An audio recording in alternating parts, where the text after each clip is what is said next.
ಕೂಡಿಸು. ಅ ತಲೆಪಟ್ಟು ಸಮ ಚಿಹ್ನೆ ಕ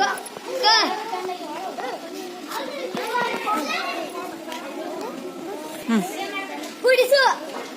ಆ ತಲೆಪಟ್ಟಿನ ಇಳಿ ಸಮ ಚಿಹ್ನೆ ಕ ಕೊಂಜನ ಕೂಡಿಸು. ಗುಡಿ ಈ ಅಂದರೆ ಗುಡಿಸು ಸಮ ಚಿಹ್ನೆ ಕಿ ಕೊಂಜನ ಕೂಡಿಸು. ಈ ಅಂದರೆ ಗುಡಿಸಿನ ದೀರ್ಘ ಸಮ ಚಿಹ್ನೆ ಕಿ ಕೊಂಜನ ಕೂಡಿಸು.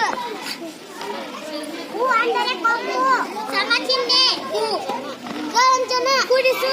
ಹೂ ಅಂದರೆ ಕೊಂಬಿನ ದೀರ್ಘ ಸಮ ಚಿಹ್ನೆ ಹೂ ಕೊಂಜನ ಕೂಡಿಸು. ಹೂ ಅಂದರೆ ವಕ್ರ ಸುಳಿ ಸಮ ಚಿಹ್ನೆ ಗುರು ಕೊಂಜನ ಕೂಡಿಸು. ಎ ಅಂದರೆ ಏತ್ವ ಸಮ ಚಿಹ್ನೆ ಕೊಂಜನ ಕೂಡಿಸು. ಎ ಅಂದರೆ ಏತ್ವನ ದೀರ್ಘ ಸಮ ಚಿಹ್ನೆ ಕೆ ಕೊಂಜನ ಕೂಡಿಸು. ಐ ಐತ್ವ ಸಮ ಚಿಹ್ನೆ ಕೈ ಕೊಂಜನ ಕೂಡಿಸು. ಓ ಅಂದರೆ ಓತ್ವ ಸಮ ಚಿಹ್ನೆ ಕೊಂಜನ ಕೂಡಿಸು. ಓ ಅಂದರೆ ಓತ್ವನ ದೀರ್ಘ ಸಮ ಚಿಹ್ನೆ ಕೊಂಜನ ಕೂಡಿಸು. ಅವ ಅಂದರೆ ಔತ್ವ ಸಮ ಚಿಹ್ನೆ ನಾವು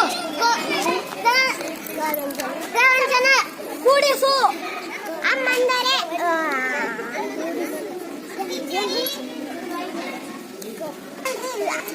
ಅನುಸ್ವರ ಅಹ ಅನುಸ್ವರ ಸಮ ಚಿಹ್ನೆ ಕೊಂಜನ ಕೂಡಿಸು. ಕಹ ವಿಸರ್ಗ ಸಮ ಚಿಹ್ನೆ ಕಹ